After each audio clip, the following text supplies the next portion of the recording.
2012ஆம் ஆண்டு பிப்ரவரி மாதம் எரிபொருள் விலையேற்றம் காரணமாக நிகழ்வுக்கு வருகின்ற கௌரவ அமைச்சர் வரவேற்பதில் நாம் மட்டற்ற மகிழ்ச்சி அடைகின்றோம்.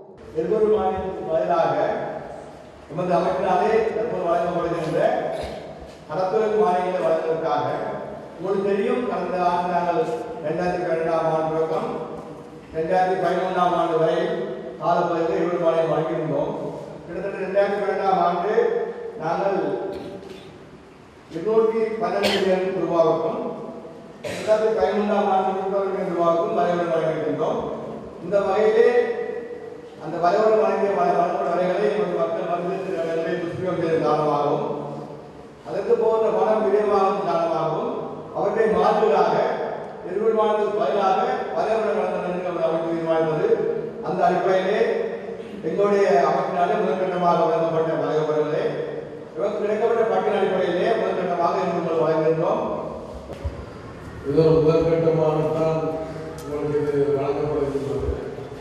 வருங்காலங்களில் விரைவாக ஏனியவர்களும் விண்ணப்பிக்கின்ற பொழுது அவர்களுக்கும் அது வழங்க